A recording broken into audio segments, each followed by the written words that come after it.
Love this podcast? Support it and sponsor today. Simply head to ozcastnetwork.com for details.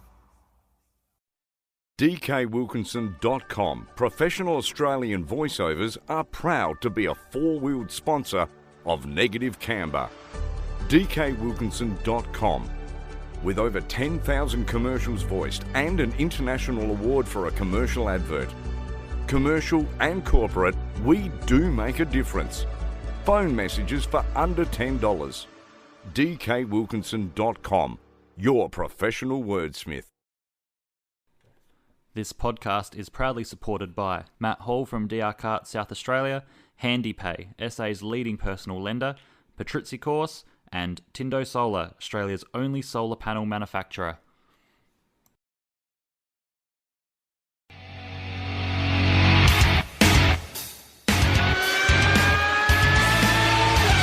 Now on Radio Italia Uno, it's time for Negative Camber, the official motorsport show of Scuderia Ferrari Club Adelaide. This is the opportunity that Senna's looking for, and he's going through.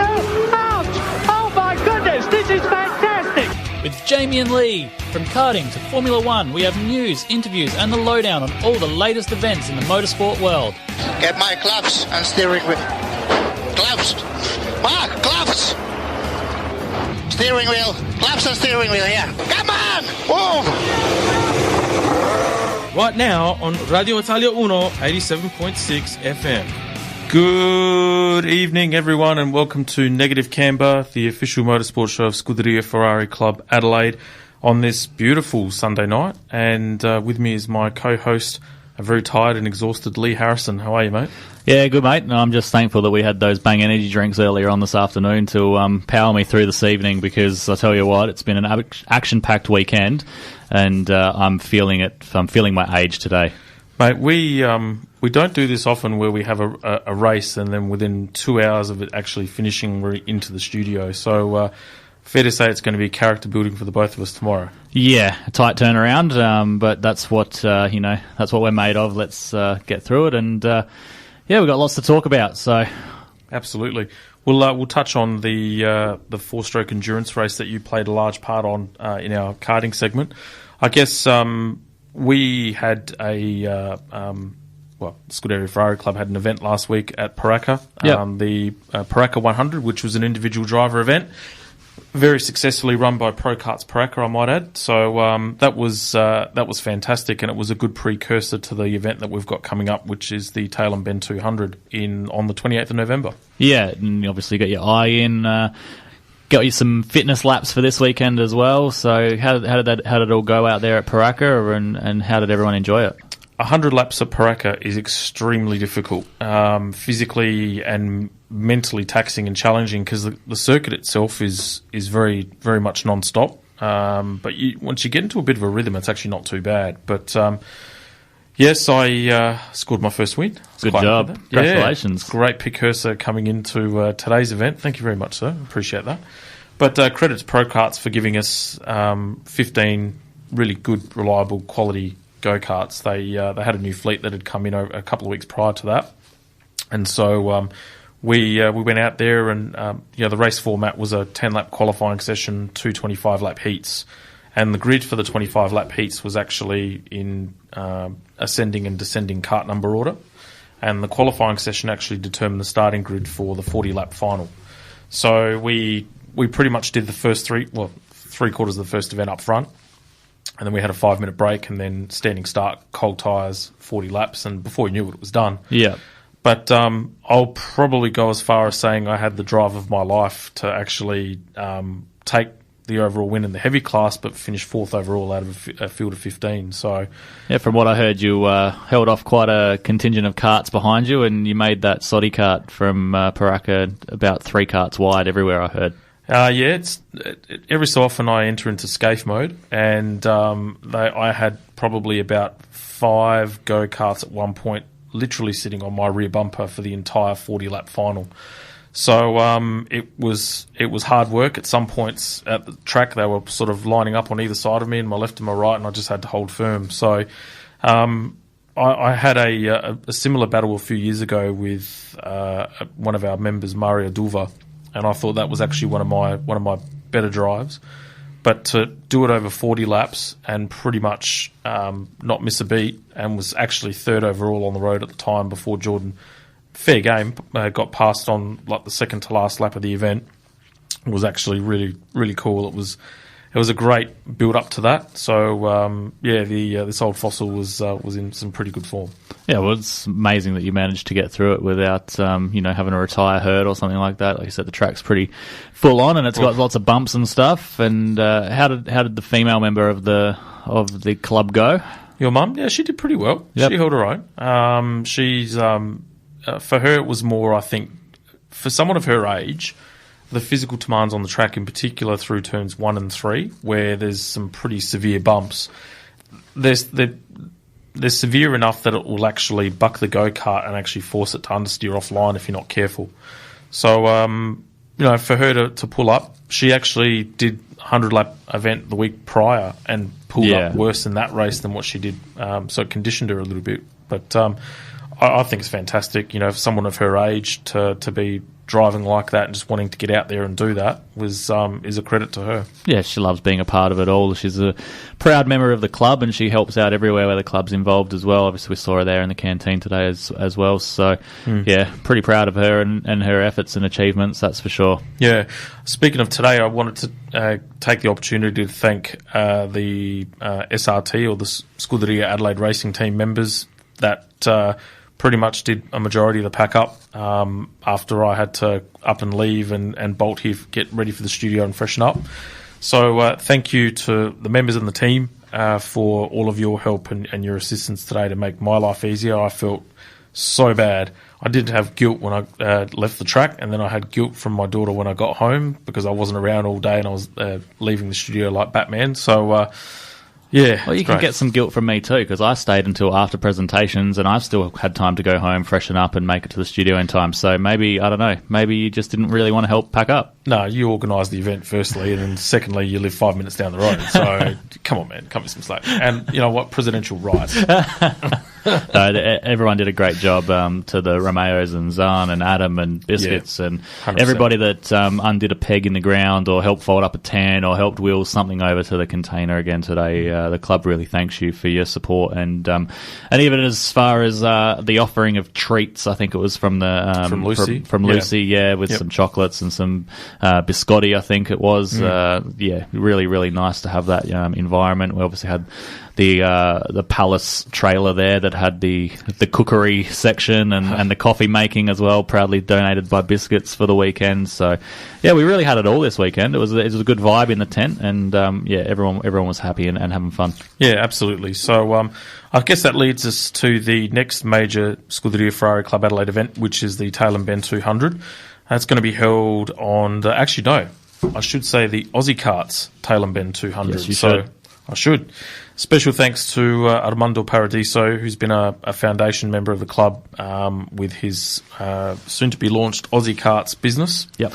So he's now become the title sponsor for the event, which is really exciting. There'll be more about that little venture coming up soon. November 28 is the day. It's a 250k or 200-lap endurance race. 25 spots up for grabs in order to participate in the race. So spots are open as we speak. It's $350 for per driver. Yep. And included in that will be lunch, plus the race as well, multiple fuel stops, and a very, very rewarding event by the end of it. And some very, very, very tired bodies. Oh, look, I feel fresh as a daisy, to be honest with you. After 100 laps and then today. But, it's a long race, and there's a lot that plays into it. But it's actually, it's not just the race, it's an event. Yeah. It's become certainly one of our marquee events for the club. It's one that I can personally take pride in as starting it, with obviously the aid of the committee going back about a couple of years ago. And, it was a great challenge. 4 hours and just 4 to 4.5 hours in race time, non-stop. So it's great. Yeah, big day, big event. Hopefully everyone that is listening can come out and meet us two behind the mic and meet the rest of the people in the club. And it's a great day out with the food and beverages that are put on, and it's going to be good fun. And the podium celebrations are worth sticking around for, especially when Josh Denton is at play and hides behind a car and covers you in champagne at the last moment. Yeah, 100%. Well, there's actually going to be 3 classes this year, which was one of your initiatives and ideas, so thank you, sir. You're welcome. So we're going to have a Pro, a Pro-Am and an Am class. So pros are basically going to be those that race go-karts consistently. Pro-Am is going to be someone that's racing, and then another that's kind of somewhat doing the hire karts, for example, consistently, like, say, you and your mum. Yep. And then the amateurs are those that do some sort of temperamental racing, or every so often they'll come out, or they just do the hire karts, and that's about it. So spots are up for grabs if you jump on the club website, www.sfcadelaide.com. Jump onto the online store, book yourself a seat, because these spots will go very, very quickly. Exactly. We're going to have teams from interstate come over as well. Fingers crossed that the borders are open. Yep. Well, I can't wait to be a part of it, and I'm really looking forward to the Ben 200 in November. Yeah, and the trophies are going to be worth it, rest assured. Good. Yeah, very nice and tall. About 3 or 4 feet tall was looking at the moment. I'm going to have to find a new mantle place for that. I have to build something special. Absolutely. You might be drinking out of it at the end of it. So, I've got my shoe. I might have to do a Ricardo if we win. Well, win first. Exactly. I'll be trying. Speak to my mum about that. Awesome. So we're going to go on for a short break. It's going to be a very short show tonight. At 8 o'clock, we jump over to Italy for the Rai copy of Juventus versus Sampdoria. So Forza Juve. And we're off to a short break now. You're listening to Jamie and Lee on Negative Camber, the official motorsport show of Scuderia Ferrari Club at Radio Italia 1 87.6 FM.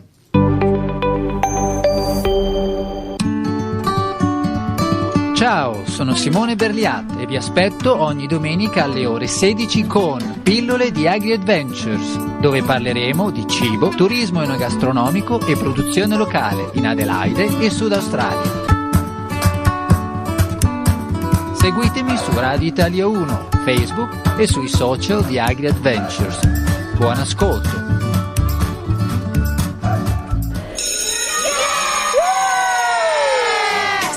This is Electra. And this is Aria. Listen to us every Sunday from 2 p.m. TikTok, arts and crafts, games, school, music, series. And a whole lot more. Only on Recess.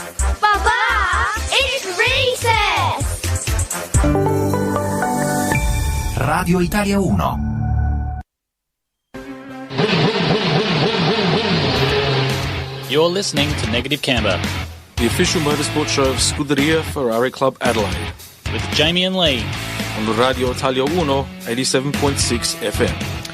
Yes, welcome back to Negative Camber, the official motorsport show of Scuderia Ferrari Club Adelaide at Radio Italia 1 87.6 FM.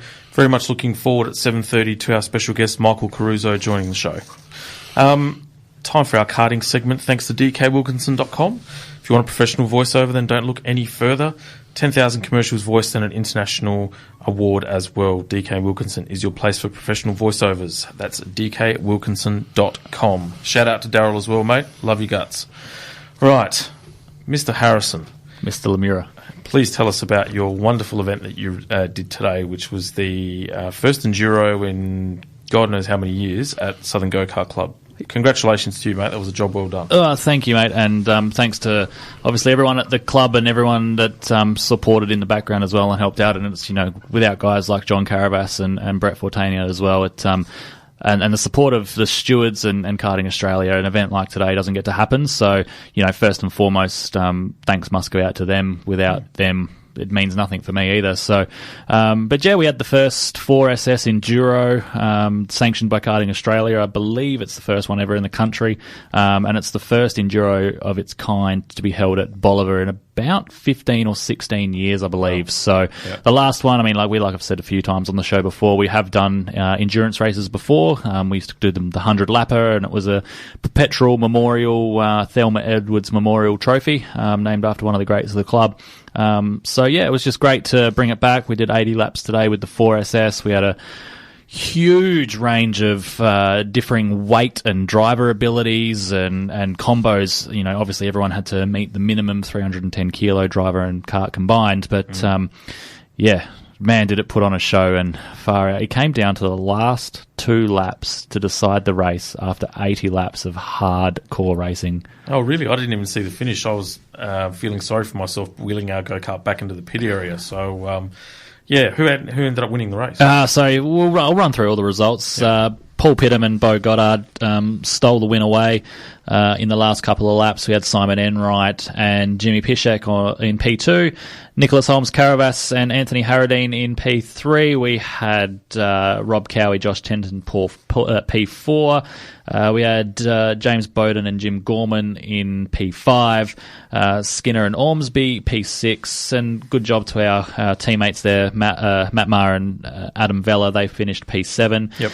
Yowie and Lunny finished in P8, Nick Romeo and Zan Papacricio in P9, and then we had Will Rowe and his teammate Brett Kipling in P10, Bowden and Parkinson P11, Cunningham and Sakaros in P12, and Shoya Torquati, they finished 13, and then unfortunately the 2 karts that didn't finish were myself and you in P14 and the other Skinner and Brett Fortainer in P15. But yeah, came down to an epic fight at the end of the race between Paul Pittam and Simon Enright. There was a big weight difference there, and Paul was about 0.8 of a second a lap faster and had 8 seconds to catch up with 10 laps to go. Wow. So yeah, I said came down to the last 2 laps, and there was some really good racing. Yeah, good credit to those. It's a mega drive when you think about it at that to try and pull it off. Absolutely, credit where credit is due. You've got to hunt, and yeah, he did really, really well. But you know, I said to the guys at the start of the weekend in driver's briefing this morning, we just needed it to be respectful. We needed it to be safe first and foremost, and then we just wanted everyone to have a good time. And from the amount of beers that I had to politely say no to before coming and doing this radio show, I'm of firm belief that everyone had a really good time, and the word on the street is that the next one can't come soon enough. So good. It's a pity that those that decided to forego the event and not participate missed out on a fantastic day. Exactly. So hopefully they find the initiative and the want to come out and have a crack at it a second time around. So yeah, look, I got similar sentiments to people that I spoke to within the paddock. It was a great day, and I think you'll probably see multiple of these in next year's fixture for sure. And I think fantastic. I mean, the engine formula and the kart are almost tailor-made for it, to be honest. 100% makes things nice and easy. It's very safe doing the changeovers in the hot pit lane when you don't have to push start another go-kart or wait for something like that to happen. And yeah, the laps, the way that the event will run, maybe there will be some tweaks and some adjustment, but we won't have to wait long for the next one. And yeah, between myself and John and the rest of the crew in Karting South Australia, there's some big and exciting plans. Let's just say that for all those people listening that want to get involved in kart racing, this could be the way in. I myself participated on an 8-day license, and they're available to people that have never raced a go-kart before. I think we had 5 of those people enter this weekend. We had about 6 or 7 drivers that came back and made their first go, like myself, on the bitumen in multiple years. So it was just a really good community. Obviously we had that mix of driver abilities too, so we had some really good experienced drivers taking on board with some relative newbies, helping them along. And the amount of people that have come up to me and said this was a fantastic idea to have the team set up this way. I've set my best lap I've ever done around this track, and I've learnt so much because my teammates helped me and spoken to me about why they're doing these changes. I mean, that's what karting's about, man. That's what karting is about on this club atmosphere. Yep. We were all united. We were all there to have a good time, and we did. Well, Adam and myself smashed our PBs. So special shout out to my brother Anthony for the use of number 27. And Biscuits as well, reviving an old Speedmaster as well. Sprintmaster. Which was your old frame, wasn't it? Exactly, yeah, my frame from 2001. So, again, this just goes to show the effort that some people went to. That kart 4 weeks ago, the bearing hangers in the back of the go-kart were twisted and bent off the thing. The axle in it was bent at about a 75-degree angle on one of the sides. He's gone to great lengths to repair that go-kart and get it back up to spec to race just because of this event. Like that, if that's not this event, that kart's still sitting in a shed, gathering dust, getting rusty, with a bent axle and broken bearing carriers in it. That powder coating job that by Adrian Cottrell was probably some of his finest work. I loved that candy apple red colour. It actually reminded me a lot of the heritage colour that Ferrari raced in last year, that real deep Amaranta red. Yeah, he does a great job at art metal coatings there, Adrian Cottrell and the team. And it brought back some nostalgia for me because, I mean, it looked pretty well smack bang on how I raced it in 2001 when we were, that kart's done a fair few laps of the country. So, it was, good to reminisce over stories of the go-kart. Your brother's kart was on rails. We made some serious changes to that thing. And, I hope when he gets in it, he also starts setting some PBs as well because we've turned that thing inside out and the thing was a little bit of a weapon. Yeah, I definitely raised the bar for him and made it a little bit harder in terms of lap time. I wish we had. It was actually funny because our producer here, Mark Asen. Hello, Mark. Hey, boys. How are you? Yeah, good, mate. Good. There you are. Oh, hello. Where he made the suggestion about having do some things like mics and stuff like that for when we race. And if you only had heard when I set my PB in qualifying 3, I think it was. Yeah, it was pretty good. I haven't yelled that hard in a long, long time. I think the ladies in the timing box heard your screams, but that's what it's all about. Yeah. I'm glad that everyone ran away with a smile on their face, and like I said, the thanks and the support that we got from the guys that raced is just.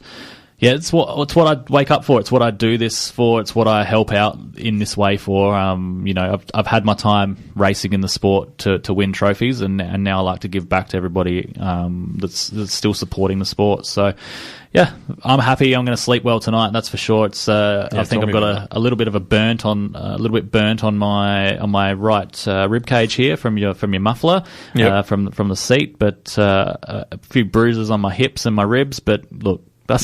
Again, we'll feel it tomorrow, but I had a ball while I was doing it. Yeah, look, from our perspective, I guess to give our listeners a bit of an insight, so our qualifying session started off with, I wouldn't say a bang, but a deflated tyre. So we put fresh rubber on this morning, and then there was a leaky valve on the right rear, which compromised my qualifying session.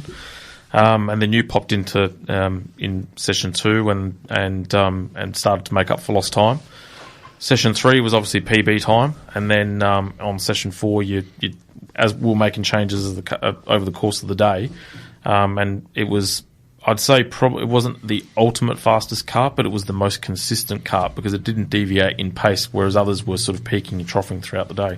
Yeah, my good mate Nick passed me and made me look a bit silly, but he was passing everyone today, 20 kilos less than me, so you just got to keep fighting. But the kart was good. We stayed mostly the same though, and most other people got slower. So even in the race itself, I came out on the track with Paul right on my tail, and I tried to let him pass, and he didn't pass. And for about 3 laps, I was just slightly leaving the door open, expecting every time I turned in to see his nose cone coming through. And I looked around about lap 4, and I was driving away from him. I thought, this thing's going all right, So, Anthony Lemure, if you're listening, you've got some work to do, mate, because that kart's obviously got some pace. Well, that was our karting segment, thanks to dkwilkinson.com. If you want a professional voiceover, then don't look any further. 10,000 commercials voiced and an international award as well. DK Wilkinson is your place for professional voiceovers, and that's dkwilkinson.com. We'll be back shortly after this break. dkwilkinson.com. Professional Australian voiceovers are proud to be a four-wheeled sponsor of Negative Camber. dkwilkinson.com. With over 10,000 commercials voiced and an international award for a commercial advert. Commercial and corporate, we do make a difference. Phone messages for under $10. dkwilkinson.com. Your professional wordsmith. Radio Italia 1. You're listening to Negative Camber, the official motorsport show of Scuderia Ferrari Club Adelaide, with Jamie and Lee on Radio Italia 1, 87.6 FM. Welcome back to Negative Camber, the official motorsport show of Scuderia Ferrari Club Adelaide, live from the studios of Radio Italia 1, 87.6 FM. And with us this evening is our very special guest, current V8 Supercar driver and also TCR driver for the Gary Rogers Motorsport Alfa Romeo team. Michael Caruso, thank you for joining the show. How you going, boys? Yeah, good, mate. Had a great time. Good. It's been a little while since we've seen you last. Yeah, thanks, mate. No worries. How you been? Mate, not too bad. Probably much like everybody else, ready to get back out on track and get out there and mix it up in the race car. It's been quite some time since we got to race last, but I guess the good news is that there's been some announcements of motorsport coming back, so looking forward to it. Mate, you'd have to be one of the unluckiest guys I know in the respect that you left Melbourne last year and moved back to Sydney. You went from lockdown and then came into lockdown again. So, how are you finding it? Yeah, look, it is. It's been pretty tough, but everyone's obviously dealing with it at the moment, and we obviously did Melbourne last year and thought we moved back home to Sydney, and I'm originally from Sydney, but having lived in Melbourne 15 years for racing, thought it'd be time, a good opportunity to get back. And went straight into lockdown for Christmas, but anyhow, it is what it is, and it looks like I guess we're starting to sort of see that I guess the country is sort of heading towards opening up, or at least New South Wales is. So looking forward to it, and just like I said before, the big things really are is obviously your family, making sure everyone's all good and well, and then back to work. Yeah, absolutely. I guess, what are your thoughts on the up and coming Bathurst, I suppose, Super Week, if you want to call it that? It's probably, if not one of the most impressive motorsport event that I've seen for a long, long time.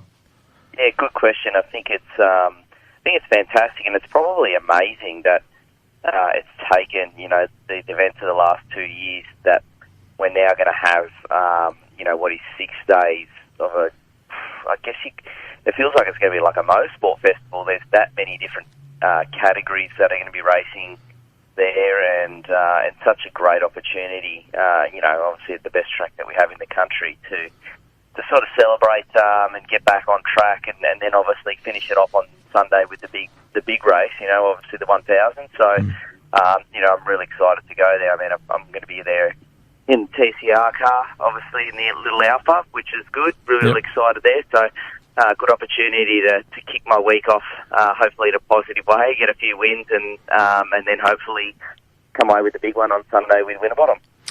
You're only as good as your last race, mate. So it's and that ended up on a high. So how do you feel you're actually going to find the transition between, say, the TCR car and the V8s, considering they're vastly different cars?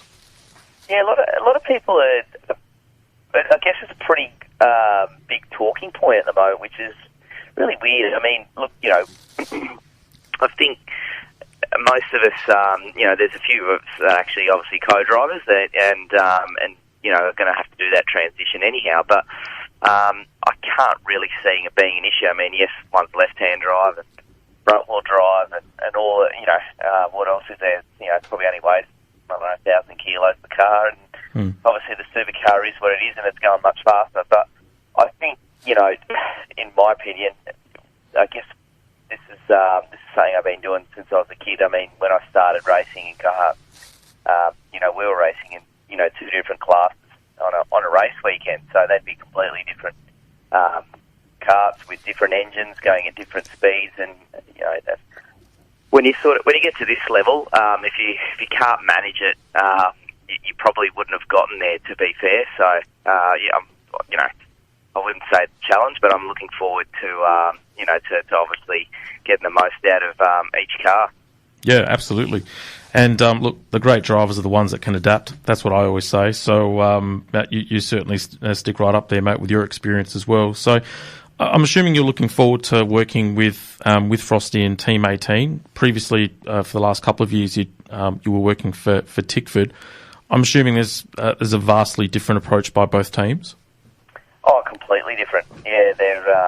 Not only are they different methodology. I mean, obviously one's a T8 sort of a built car with Team 18, and then Tickford do their own thing, which it's really interesting dynamic that they have in Tickford, but I'm really happy to switch, to be fair, at Team 18, and I get along really well with Mark. I mean, I just mentioned earlier that from karting, Mark and I race each other since I was 12 years old, so we know each other really well.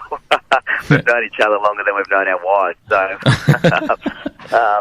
so it's a bit like that in pit lane. You know, you compete against each other for such a long period of time, and we've been fortunate enough to now team up, like you said, and I think that's really important as well, that you have good respect for each other and each other's ability, because that race amongst the guys and girls working on the car, it's going to come down to everybody having faith and doing the best job they can on the day. Yeah, absolutely. First chance, I think correct me if I'm wrong, that you've had the opportunity to drive Triple 8 equipment, and let's face it, everyone's wanted to try and drive Triple 8 equipment. How have you found that in comparison to the Mustang? It may be a silly question, but for our listeners that might not know as much, it'd be good to get some insight. Yeah, they're completely different. It's completely different understanding of how they set up a race car, and it's actually quite amazing that when we watch qualifying or even in the racing, they're separated. All the cars are separated by thousandths of a second most of the time, and the style of setup, being really different, and different technique to actually get the most out of the car is really interesting as well. So, I've found the transition. Obviously the TA thing is what it is, and there's a reason why they've been so successful. So, I'm really enjoying it. I haven't had many laps, to be fair, though, considering what's going on this year, and it sounds like we'll get some laps before Bathurst anyhow at SMP. So, I'm looking forward to that, because, like I said earlier, having not been able to do many laps this year, it's going to be a great opportunity to get warmed up before the big one. Yeah, they Supercars have just released the remaining sort of fixture, if you want to call it, leading up to Bathurst, and all the events are actually going to be held at SMP. Is that right? Yeah, they are. Yep. And so there's going to be co-driver sessions for that, or is there going to be a dedicated co-driver race or of some sort? There's a few different things being spoken about, but I'm hearing there's going to be a test day. So, which obviously at the moment every team's probably normally in this scenario everyone leaves a test day till a couple of weeks before Bathurst to prepare themselves. Obviously, no one's been able to do that test day, so it makes sense that they'll do it while they're all in town at Sydney. And obviously being not too far out from. I mean, I'm lucky because I'm in Sydney, so I'll be able to head out and actually do it really easy. But I'm sure that it wouldn't be too hard to get the co-drivers in, and most teams probably will to that test day to get lapped. Yeah, in terms of some sort of physical training to keep yourself physically fit leading up to the race. I mean, it's been difficult with lockdowns and that type of thing. What have you been doing in the meantime to try and keep yourself sort of physically sharp as best as you can? Yeah, it's actually a really good point you raised. I mean, our gyms have been closed for some time now, I think 4 months. So that side's been really hard. But I do a lot of cycling, so for those that know their cycling will probably appreciate that I'd ride on a Colinago, so a nice Italian bike. But C50 or a C59? I've got a C60. Beauty. But nice. I'm ready to do an upgrade, which is so I'm sort of thinking about what I want to get next. Obviously, I want to stay Italian. Yep. So I do quite a bit of riding, and I'm in a really good spot where I'm in Sydney as well. So it's quiet roads where I can spend a bit of time. Keeping my at least my cardio fitness up, but I've also got a bit of a home gym set up here as well. So it's been pretty fortunate that I can sort of keep myself going because it's pretty difficult if you don't have the facilities to keep yourself in top shape. You leave yourself really vulnerable when it comes to the racing. Yeah. we'll probably cover TCR for a little bit now. What have your thoughts been on your first TCR season with the Alpha? And, what would you say would be your, what would you rate yourself, I guess, out of 10 so far? Good question. I mean, this year's been interesting. We didn't start off too well. I missed the first test day because I was in lockdown in Sydney.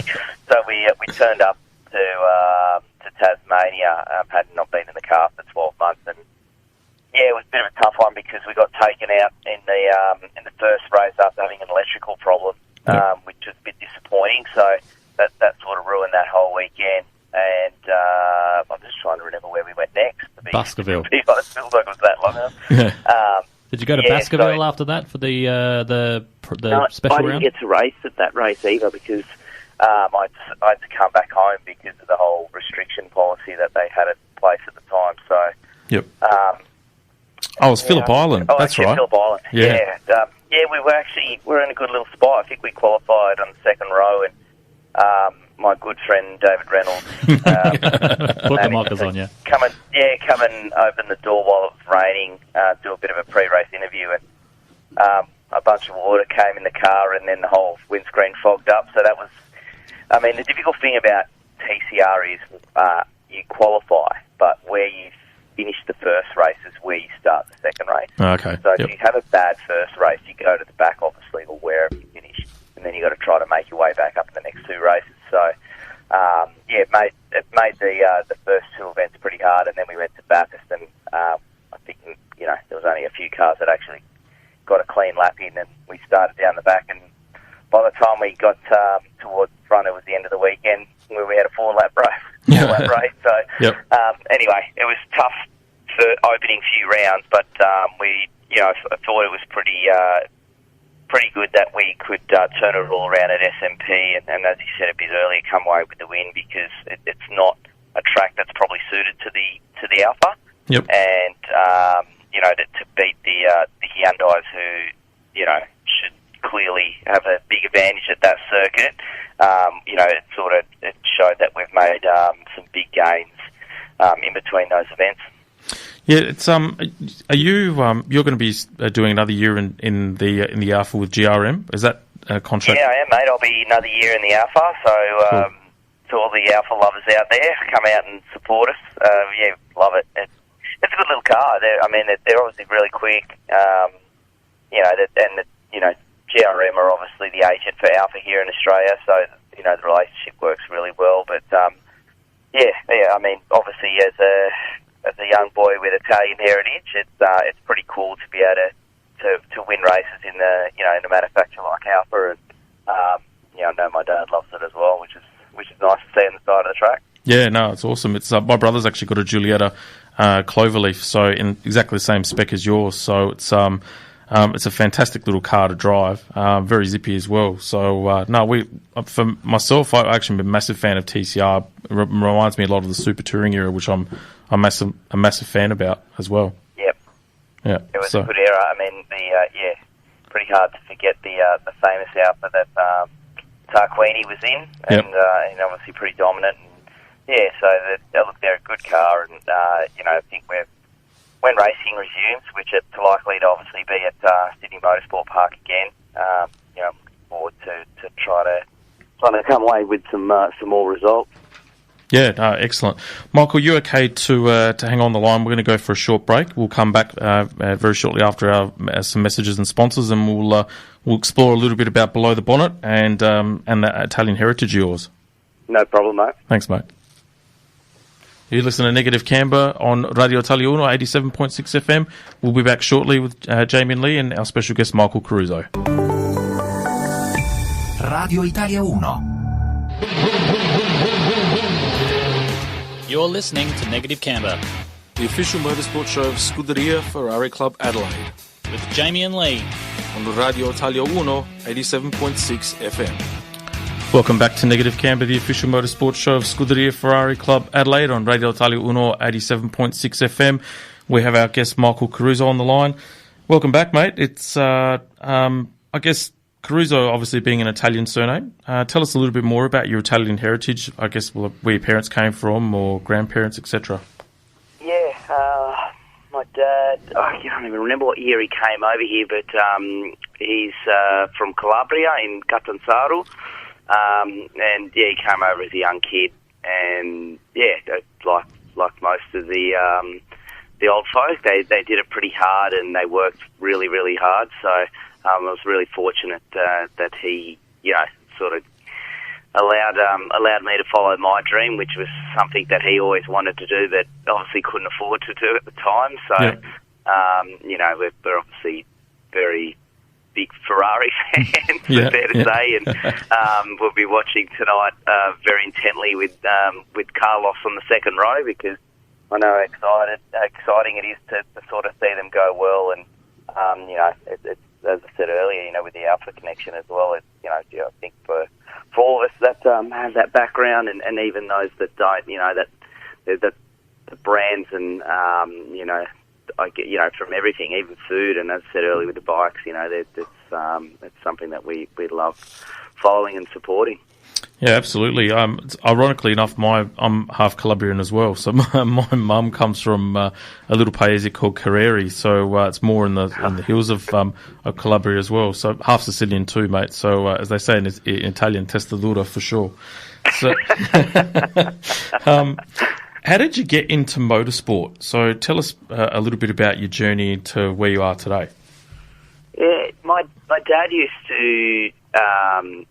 Basically, when he came out here, he obviously loved cars and what have you, and he started working as a mechanic and built his own race cars and racing sports sedans, but he was also a mechanic on Kevin Bartlett's car in Formula 5000, and basically from there, as I said, he sort of got to a point, when I got to an age of understanding and how much, obviously wanted to be like Dad and go racing. He went out and bought me a go-kart. I think I was 12 years old. And, still remember getting it. Had to be an Italian go-kart, as you can imagine. So it was a DAT go-kart, and so it was a red go-kart. And the first thing I remember doing is putting a Ferrari or a Scuderia Ferrari sticker on the NASA panel, right smack bang in the middle, and the rest is history from there, mate. Just motor racing, flat out. You sound like my co-host here, who has Scuderia Ferrari badges on all of his go-karts. But you obviously transitioned into a Tony Karts and then made Tony Karts your home. One of our viewers has asked us to ask you the question, what was your favourite Tony Kart chassis that you drove through your karting time? Great question. I was really fortunate with Tony Kart. I was driving for the importer, so we had so many different karts to use. But I think the Extreme model, I was really successful with that particular model, and we've still got one at home that I won one of the championships in, and it's something that I obviously don't forget. But it's nice to be able to have one to push my little kid around in it now, and I'm actually a bit worried that my dad's trying to get him into karting. It's a natural progression, I think. I've seen a couple of your old race engines actually kicking around on Facebook recently. Maybe a return to some retro karting might be in the cards if you've got the chassis there already. I don't know, maybe. In regards to going to Europe, did you ever get a chance to race overseas or had aspirations to do that? Yeah, as I said earlier, that connection and that love for Ferrari, obviously wanted to go over and try to be a Formula 1 driver, but it's a very tough gig, as we know, and we're lucky what we're seeing at the moment with the likes of Piastri and Doohan and obviously Ricciardo doing really well, but it costs a lot of money, and I travelled Europe for about 4 months just after I finished karting, or Formula 3 rather, and trying to get a gig, and got within 2 days of heading over to Barcelona to race Formula 3000 there after I did a test with Coloni, and I remember at the time that, because it's one of those untold stories of motorsport, how expensive it is, and they after we tested in Maggioni in Italy, we came back and they were really happy with how I went, and they said, okay, instead of it being I think it was like 900,000 euros. We'll give you a deal because you've tested really well. It's going to be 550,000 euros to race for us next year, which you know, when you stack it up, the euro to obviously the Aussie dollar is quite a bit. So we just didn't have the money, so I came back and then from there, obviously, got into supercars, which is obviously it's been what it's been. It's actually a good point that you raised. That was actually going to be my next question. Can you describe to us your first Bathurst 1000 experience? It was an interesting one. It wasn't one that I would have liked to have been my first one. I was driving in development series, and my first time at Bathurst, and there was a driver by the name of Mark Porter who had a really big accident. Oh, was that back in 06? Yeah, and I remember Brad Jones coming up into our truck. We'd just finished racing for the day, and he said, "Look, we obviously still want to run the car and the team. Wanted to put someone in and asked me to come and do the job, and the team were great. You know, everyone at BJR were fantastic, really welcoming, and obviously they were going through a hard time as well. So, so that was my first experience at Bathurst, but unfortunately the car, I can't remember my co-driver at the time, but he had an accident turn 2, so I only got one stint in the car, but so that was my first experience, mate. It's definitely one of those races where it's so hard to win, and then when you do get those opportunities that so close so far. But I guess you've been fortunate enough to stand on the podium with was it Lee Holdsworth? Yeah, we had a good year that year in 2009, and it was an interesting race. You know, it was wet to the start of it, and had a bit of a moment over the top of the hill and managed to keep it off the wall by sheer miracle, and we managed to fight our way back and get on the podium, and we actually, by only a few thousandths of a second, beat Murph and Scaife to get third, which is pretty cool because obviously those two guys are very accomplished and extremely capable, particularly in that era as well. Yeah. Well, we've got one last question before we have to end the show because we're actually going over to do a telecast of Juventus versus Sampdoria. So I'm about to watch that, mate. Don't worry. I'm a Juventus fan. Let's go. Yeah, exactly. Well, very quickly, what are your thoughts on the return of Allegri? Look, it's the club's going through a tough period. There's no doubt, and but it's hard to take away what Bill did. He had a bit of a hard run, but I think the type of football he was playing was nice. But look, as I say to my friends in Max, we trust. He knows what he's doing. He knows the club really well, and I think the players that we have as well. We've got a team that we can build for the next era of success, and likes of Locatelli and even Mosi Keane. I think they're these blokes are going to be the foundation of our team. And hopefully we can keep hold of the lid because he's really going to be the next amazing centre back for years to come. So they build a team around those type of guys, which I'm sure they're very much aware of, like Max. We can do the goods. Couldn't agree with you more, mate. And unfortunately, we've got to wind it up and end the show. We'll have to get you back on, and because we haven't even covered Below the Bonnet, and that was actually the show that actually inspired us to this point, to where we are today. So we'll have to get you. Boys. Yeah, thank you, mate. You inspired us and continue to do so. So, mate, it's been an absolute pleasure. Thank you very much. No, thanks for having me on, boys. No worries. Cheers, Michael. And that was Michael Caruso from Radio Italia Uno, and that's going to be the end of our show. We're off to Juventus versus Sampdoria. Good luck to Juve. Mate. Yeah, exactly. Forza Juve, and good night, everyone. We'll endeavour to do an extended version of our podcast, so keep an eye out on our Spotify channel later on this week. This is Jamie and Lee for Radio Italia Uno and the end of Negative Canberra on 87.6 FM. Love this podcast? Support it and sponsor today. Simply head to AuscastNetwork.com for details.